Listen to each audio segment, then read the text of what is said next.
Hello everyone. Today we are going to start with our NTSC series. So the first chapter we have taken is chemical reaction and equations. This is also the first chapter in your NCERT books. So we will read in this chapter in depth as per NTSC level, right? So first let's talk about what is the meaning of chemical reactions.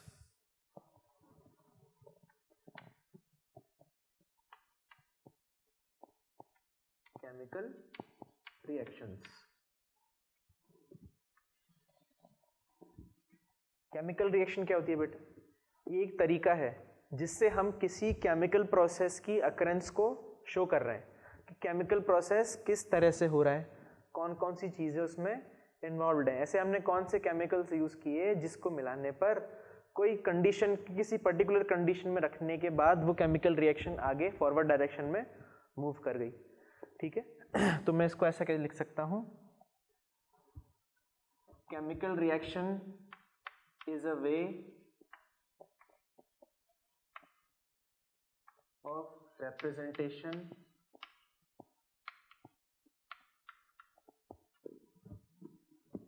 of a chemical change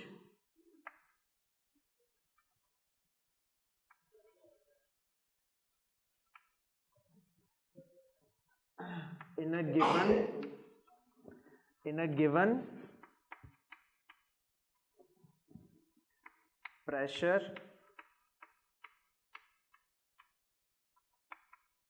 temperature,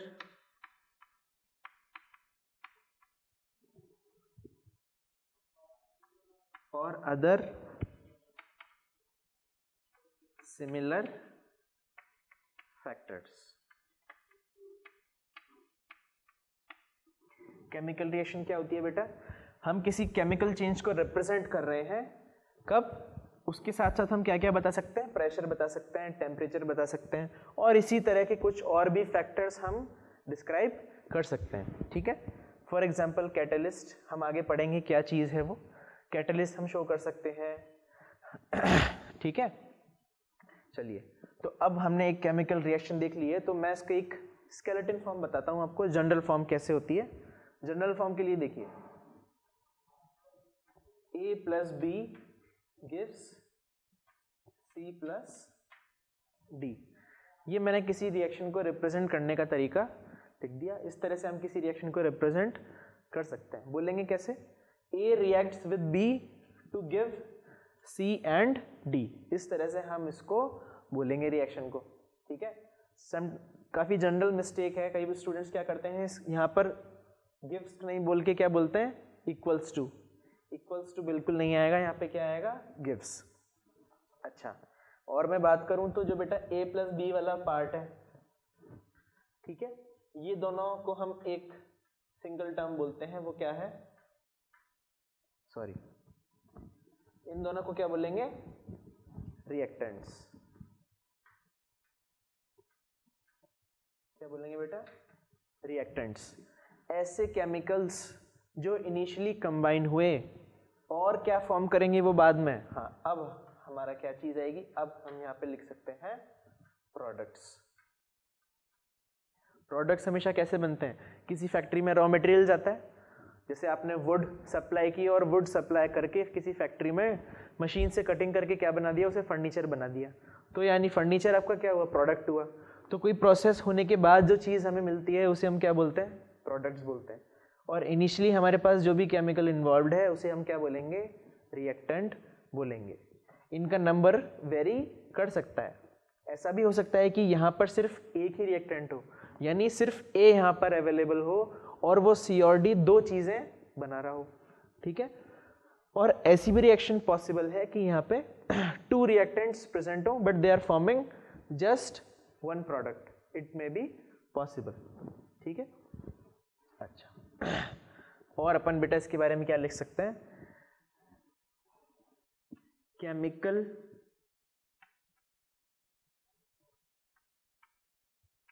reaction represents, या फिर मैं कह सकता हूं gives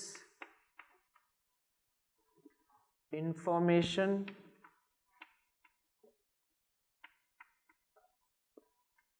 about कौन कौन सी information बेटा हमें केमिकल रिएक्शन से मिल सकती है। देखिए पहला पॉइंट मैं यहां पर लिख रहा हूं, केमिकल्स इन्वॉल्व्ड। कौन सा केमिकल हम यूज कर रहे हैं वो हम यहां पर ऑब्वियसली लिखेंगे, तो हमें पता पड़ जाएगा कौन सा सब्सटेंस यूज करने पर रिएक्शन फॉरवर्ड डायरेक्शन में प्रोसीड हो रही है। दूसरा पॉइंट में क्या लिख सकता हूं बेटा, ठीक है, स्टेट ऑफ केमिकल्स यूज्ड। आपने जो केमिकल्स यूज करे हैं यहाँ पर उनकी फिजिकल स्टेट क्या है। फिजिकल स्टेट से मेरा मतलब है वो सॉलिड में है, लिक्विड में है, या फिर गैस में है, या फिर और कौन सी स्टेट हो सकती है, एक्वस सॉल्यूशन भी उसकी पॉसिबल है। अब वो हम कैसे रिप्रेजेंट करेंगे, वो बेटा ऐसे रिप्रेजेंट करेंगे। मान लीजिए ये है मेरा सॉलिड, ठीक है, इसको मैं लिख देता हूँ क्या, एक्वस, और मेरे दो सब्सटेंस आगे जाके बने लिक्विड और गैस, ठीक है। तो रिप्रेजेंटेशन के पर्पज से मैंने यहाँ पर चारों डिफरेंट स्टेट को लिखकर बता दिया, ठीक है बेटा। ये दो चीजें हमारी यहाँ पर कवर हो गई। और देखते हैं, pressure and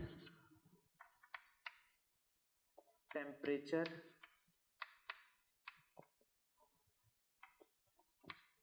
eight which reaction is proceeding.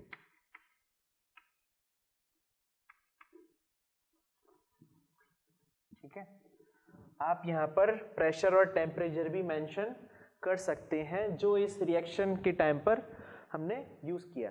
जैसे मान लीजिए मैं यहाँ पर क्या लिख देता हूँ कि हमारा प्रेशर कितना है, x atm, ठीक है। प्रेशर की यूनिट एटमॉस्फेरिक प्रेशर मैंने यहाँ पर लिया है, x atm मेरा यहाँ पर कोई प्रेशर है, ठीक है। और मैं मान लेता हूँ मेरा टेम्परेचर कितना है, y केल्विन, ठीक है।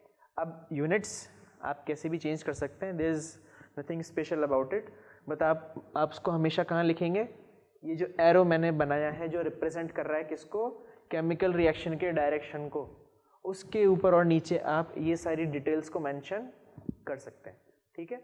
एक और बात, अब बेटा लास्ट बात क्या है इसके बारे में कि केमिकल रिएक्शन से हमें इंफॉर्मेशन क्या मिलती है, वो है वेदर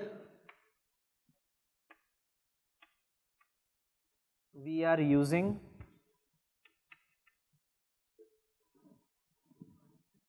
any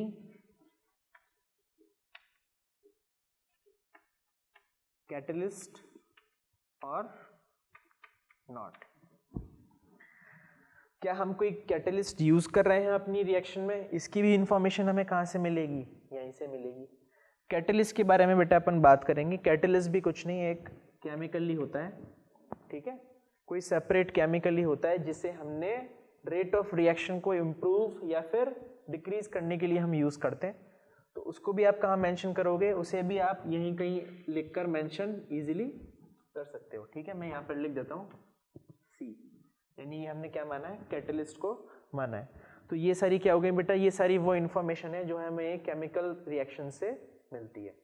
नेक्स्ट टॉपिक अपने पास है बेटा, characteristics of a chemical reaction, यानी जब भी कोई केमिकल रिएक्शन होती है तो उसकी क्या कैरेक्टरिस्टिक्स हैं, क्या चेंज हमें देखने को मिलता है, ठीक है। तो टॉपिक में डाल देता हूं,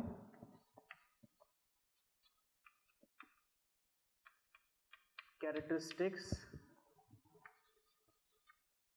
of a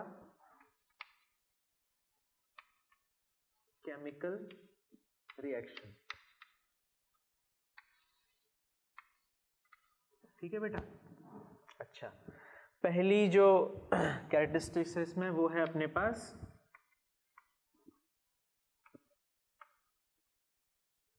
change in colour. जब भी केमिकल रिएक्शन होती है, सॉरी इस केस में आप जब भी नहीं बोलेंगे, ठीक है। जब भी का मतलब क्या हो गया बेटा, हर बार, है ना।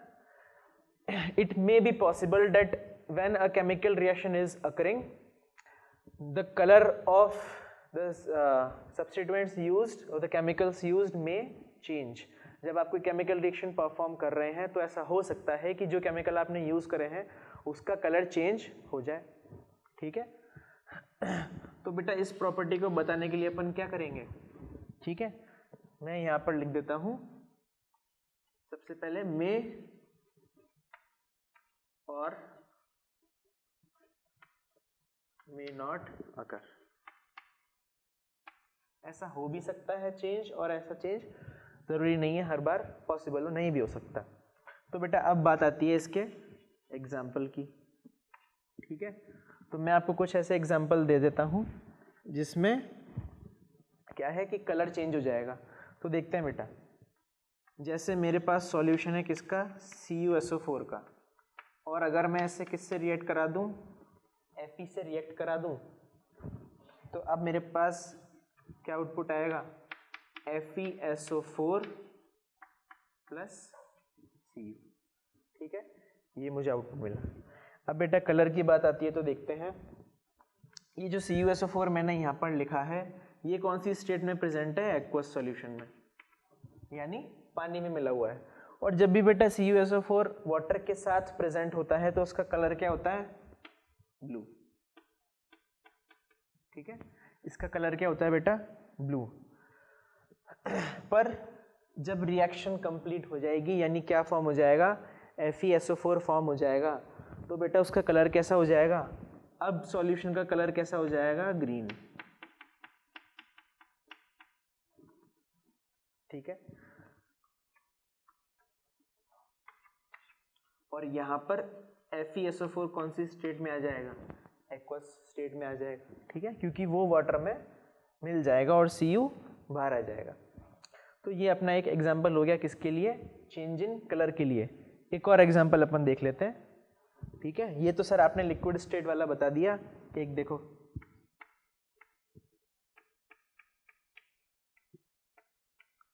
लेड नाइट्रेट की मैं बात कर रहा हूँ बेटा। लेड नाइट्रेट को आप क्या करेंगे, हीट करेंगे। ठीक है, देखिए यहाँ पर एक और चीज़ आपको देखने को मिली, अभी अभी हमने बात करी थी थोड़ी देर पहले, that what kind of information do we get from a chemical reaction. Now here I have written that in order to make this reaction happen we have to write whatever information we have with us, right? So unless I provide heat to this entity the reaction wouldn't be moving in forward direction. जब तक मैं इसको heat provide नहीं करूँगा तब तक ये reaction forward direction में मूव नहीं करेगी। ठीक है, तो मैंने यहाँ पर लिख दिया कि मैंने इसको क्या प्रोवाइड करी, हीट प्रोवाइड करी। ठीक है, हीट किया इसको। अब बेटा देखते हैं लेड ऑक्साइड, इसके साथ NO2 और O2, ये हो गया बेटा। ठीक है, अब बेटा कलर की बात आती है तो देखो लेड नाइट्रेट का कलर कैसा होता है, वाइट कलर होता है। ठीक है, पर जब ये रिएक्शन परफॉर्म हो गई तो क्या बन गया, लेड ऑक्साइड बन गया। और बेटा इसका कलर कैसा होगा, ये आपको मिलेगा ब्लैक कलर का मिलेगा। ठीक है, तो दोनों ही स्टेट में मैंने आपको डिफरेंट डिफरेंट रिएक्शन शो कर दी। तो कुछ इस तरह से केमिकल रिएक्शन परफॉर्म होती हैं जिसमें कलर क्या हो जाता है, चेंज हो जाता है। ठीक है, अब अपन बात करते हैं बेटा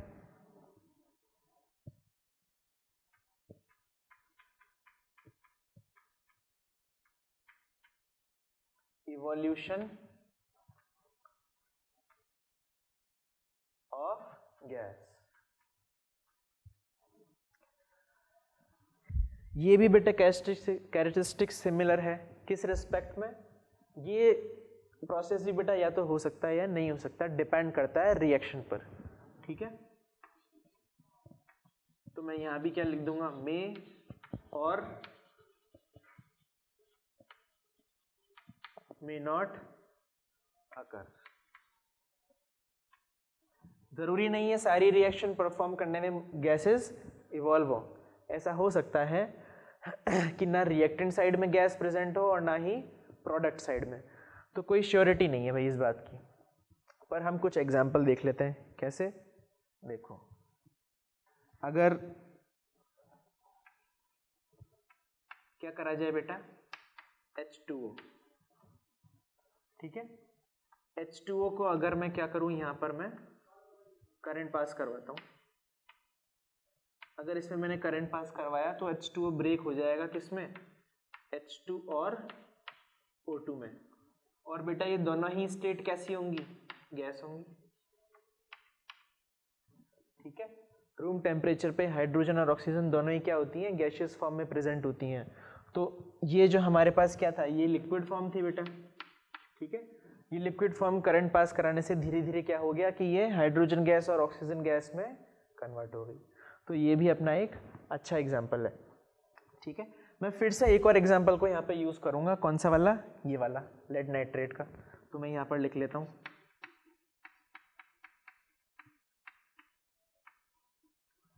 लेड नाइट्रेट को बेटा अगर आप हीट कर रहे हैं तो हमें पता है, हमें मिला था लेड ऑक्साइड, NO2 और O2। तो बेटा यह इस रिएक्शन में आप ध्यान से देखो तो ये दो चीजें NO2 और O2 ये दोनों ही क्या हैं, गैसेस हैं, ठीक है। NO2 का कलर कैसा होता है, ब्राउन। तो NO2 का बेटा एक कैरेक्टरिस्टिक अपीयरेंस है, वो कैसा है, ब्राउन फ्यूम्स। अगर कहीं पर भी वर्ड मेंशन हो कि ब्राउन फ्यूम्स के साथ कौन सी गैस रिलीज होती है तो आप क्या लिखेंगे, NO2 लिखेंगे, ठीक है। अच्छा, एक और रिएक्शन लिख लेते हैं भाई, डिफरेंट, ठीक है, ये तो उसी का पार्ट हो गई। तो बेटा देखो KClO3, इसको भी आपने क्या किया बेटा, हीट किया। तो बेटा ये क्या रिलीज करेगा, देखो KCl प्लस O2। तो यहाँ पर गैस वाला ऑब्वियसली ऑक्सीजन हमें यहाँ पर मिल गई है, ठीक है। एक और रिएक्शन लिख लेते हैं, जैसे बेटा मान लिया मैंने कैल्शियम कार्बोनेट को हीट किया। कैल्शियम कार्बोनेट को बेटा मैं हीट करूंगा तो क्या मिलेगा मुझे, कैल्शियम ऑक्साइड और CO2 गैस। अब देखिए काफ़ी डिफरेंट टाइप की अपने पास गैस रिलीज हो गई हैं। तो अब क्या आ सकता है बेटा एग्जाम में क्वेश्चन कि आप इन गैस को टेस्ट कैसे करेंगे, ठीक है, टेस्ट कैसे करेंगे कि कौन सी गैस रिलीज हो रही है, क्योंकि ये जितनी भी गैसेस मैंने लिखी है सिवाय NO2 के उनका कोई कलर नहीं है, ना ही आपको CO2 विजिबल होती है, ना आपको ऑक्सीजन विजिबल होती है, और ना ही हाइड्रोजन को आप देख सकते हैं, okay, they are completely transparent, उन्हें आप नहीं देख सकते। तो अब बेटा देखो हाइड्रोजन के लिए मैं आपको बताता हूँ, हाइड्रोजन के लिए टेस्ट क्या है। अगर आपने किसी टेस्ट ट्यूब में कोई रिएक्शन करवाई, ठीक है, या फिर किसी पाइपलाइन के थ्रू आप आउटपुट दे रहे हैं किसका, हाइड्रोजन का, अगर हाइड्रोजन गैस रिलीज हो रही है और आप उसके पास एक बर्निंग मैच स्टिक लेकर गए, तो हाइड्रोजन बेटा एक एक्सट्रीमली फ्लेमेबल गैस है। फ्लेमेबल मतलब जो तुरंत आग पकड़ लेती है। तो जैसे ही आप उसके पास बर्निंग मैच स्टिक लेके जाएंगे, वहाँ से जो हाइड्रोजन रिलीज हो रही है वो तुरंत आग पकड़ लेगी और एक छोटा सा हमें पॉप साउंड सुनाई देगा, यानी कि एक छोटा सा धमाका वहाँ पर होगा, ठीक है। तो हाइड्रोजन की कैरेक्टरिस्टिक प्रॉपर्टी क्या है, पॉप साउंड प्रोड्यूस करना। ऑक्सीजन भी बेटा काफ़ी फ्लेमेबल होती है, पर इतनी नहीं होती जितनी हाइड्रोजन है। तो इसका मतलब जैसे ही मैं उसके पास बर्निंग मैच स्टिक लेके जाऊँगा, और एक और बात बेटा आपने पढ़ी होगी पहले अपनी छोटी क्लासेस में कि ऑक्सीजन क्या होती है, सपोर्टर ऑफ कंबशन होती है। सपोर्टर ऑफ कंबशन का मतलब है बेटा आग को भड़काने वाली या फिर स्प्रेड करने वाली। मैं उसके पास कोई बर्निंग मैच स्टिक लेके जाऊंगा तो जो फ्लेम है उसका साइज क्या हो जाएगा, तुरंत इंक्रीज हो जाएगा, सही बात है। अच्छा, हाइड्रोजन हो गया, ऑक्सीजन हो गया, NO2 को आप कलर के थ्रू पहचान सकते हैं। और बेटा बाद में क्या है, CO2। देखिए CO2 की नेचर बिल्कुल ऑपोजिट है, कैसे, ऑक्सीजन से। ऑक्सीजन हमें रेस्पिरेशन के लिए चाहिए होती है, हम ऑक्सीजन को इनटेक करते हैं, ठीक है। और इन दोनों की बेटा प्रॉपर्टी भी क्या है, डिफरेंट है टेस्ट के मामले में। जैसे CO2 की बात मैं करूं तो ऑक्सीजन ने अभी अभी हमारी फ्लेम को क्या किया था, एनहेंस किया था। यानी मैं बर्निंग मैच स्टिक लेके जाता हूं और ऑक्सीजन गैस रिलीज हो रही है तो उसकी फ्लेम क्या हो जाएगी, एनहेंस हो जाएगी। पर बेटा अगर CO2 गैस रिलीज हो रही है तो मेरी बर्निंग मैच स्टिक क्या हो जाएगी, बुझ जाएगी, क्योंकि फायर एक्सटिंग्विशर में भी कौन सी गैस प्रेजेंट होती है, CO2। तो CO2 गैस का काम क्या है? फायर को बुझाना। ठीक है, तो ये कुछ मैंने आपको टेस्ट भी बता दिए किसके, गैसेस के। तो इस क्लास के लिए इतना ही, आगे पढ़ेंगे हम फर्दर कैरेक्टरिस्टिक्स के बारे में, राइट। Thank you.